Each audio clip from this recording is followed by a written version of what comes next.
Bom, também esse ano 1120 ele está bem importante na história, né?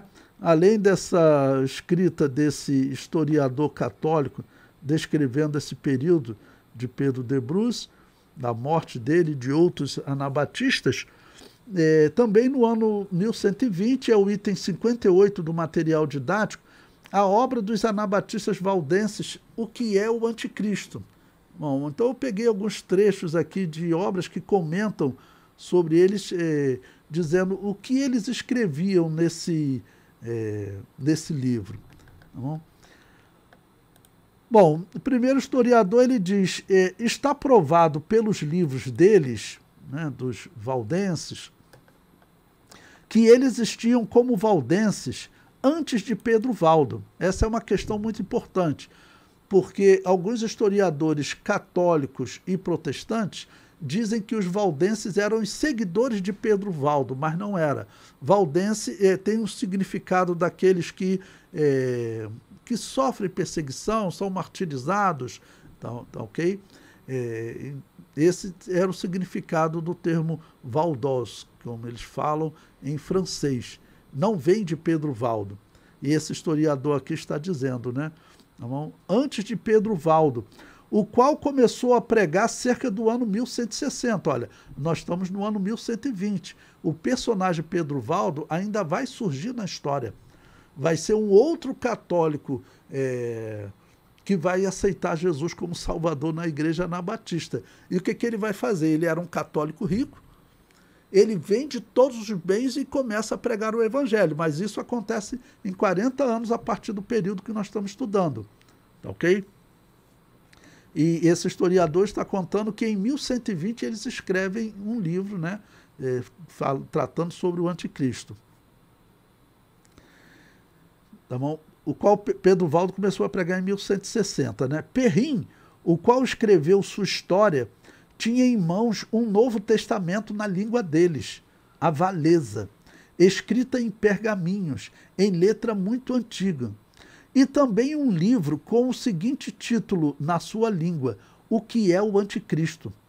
Esse livro trazia a data de 1120 depois de Cristo, que remonta no mínimo 20 anos antes de Valdo. Né? Esse que os católicos começaram a dizer que os valdenses surgiram de Pedro Valdo, mas não é. É dos vales, tá ok? Dessa região do norte da Itália e do sul da França. Próximo do ano 1120, um grupo de católicos que se dirigiam a Jerusalém, então muitos que iam para Jerusalém, saindo da Europa, da França, por exemplo, ele passaria pela Itália, até chegar a algum ponto, né, mais próximo de Jerusalém, às vezes ia de barco, então eles passando por essa região, ok? Passavam pela região montanhosa, onde os anabatistas valdenses habitavam, escreveram criticando essas comunidades. Bom, então esse texto aqui eu já conto a história, um historiador chamado Monastier, que ele escreveu um livro em 1846, está lá na referência bibliográfica, né? E o título desse livro é A História das Igrejas dos Vales do Piemonte, que são exatamente esses valdenses.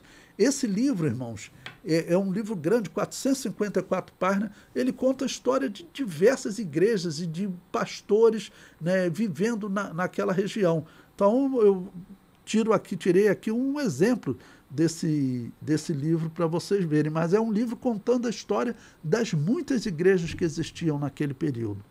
Veja o que ele diz. A crônica do mosteiro de Saint-Trenon, na Bélgica, escrita pelo abade Radulf, ou Eudulf, entre 1108 e 1136, ou seja, é o período que nós estamos estudando, 1120, tá bom? Nesse período, ele então vai citar documentos católicos daquele período. Contém um artigo importantíssimo. O cronista falando de um país que ele estava ansioso para visitar quando ele deveria cruzar os Alpes, a caminho de Eome. Descreve-o como um país poluído por uma heresia inveterada, porque é essa região isolada onde os valdenses viviam, né? E aquela região dos camponeses, aqueles que conviviam, né, com a igreja católica e com uma igreja pentecostal, como eles eram, né, vivendo nesse período na simplicidade, uma igreja que certamente era muito avivada. Lembre-se o que significava você entrar numa igreja católica. Você pode fazer pesquisa lá na Europa. Eram aquelas imagens sinistras com demônios em cima das igrejas. Você pesquisa hoje, né? Eles dão um nome para aquelas, acho que é cárgulas, né, que eles chamam, e fugiu agora o nome, mas então com aqueles demônios, dizem que aquilo ali é arte só. Você vai colocar uma arte como um demônio em cima de uma igreja? Então essas pessoas, quando conheciam as igrejas evangélicas, né, no campo as pessoas iam abandonando o catolicismo mesmo. É o que está acontecendo com muitas pessoas, é o que vai acontecer com Pedro Valdo, é o que aconteceu com aquele Pedro de Brus, que era padre, né? O Pedro Valdo era só um católico, né, de boa condição financeira. Então aqui uma das pessoas fazendo peregrinação, ele deixa um documento exatamente descrevendo naquela região uma heresia inveterada. Quais eram? Eram os anabatistas. E ele diz, além disso, ele ouviu que a terra para a qual ele pretendia viajar estava poluída com uma heresia inveterada a respeito do corpo e do sangue do Senhor. Por quê? Porque eles tratavam a Santa Ceia de maneira diferente dos católicos.